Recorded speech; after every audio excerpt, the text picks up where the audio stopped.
So the second part of the question is, do you intend to do anything about the currency risk portion of that investment?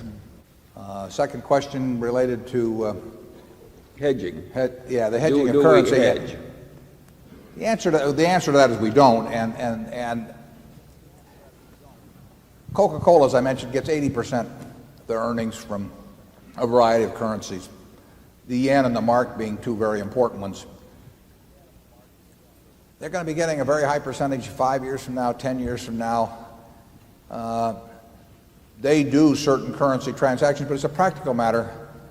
If you own Coca-Cola, you own a bunch of foreign bonds with coupons on them, denominated in local currencies, that go on forever.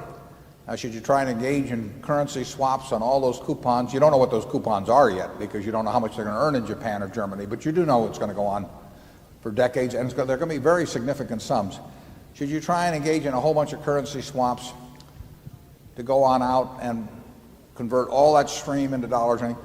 We basically don't think it's worth it. We don't think our opinion on currencies is any good. We think the market probably we know it knows as much about it. It probably knows more about currencies, but we do not know more than the market does about currencies. So there are costs to hedging,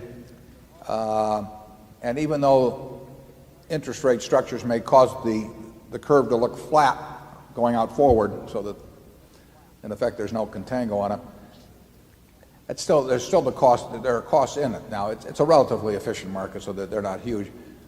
But we see no reason to incur those costs with what we regard as totally a 50-50 proposition, and it really doesn't go out that far anyway. I mean, we could do it for a couple of years, but if you take that, the way we look at businesses being the discounted flow of future cash out between now and Judgment Day, we can't really hedge that kind of a risk anyway. We could keep rolling hedges, but there's a cost to it that we don't want to incur.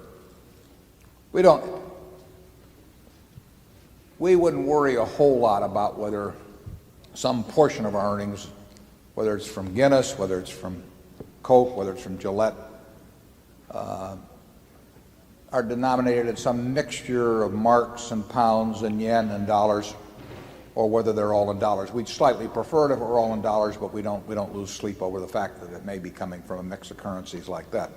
We wouldn't like it in terms of, obviously, some very weak currencies. Zone 1.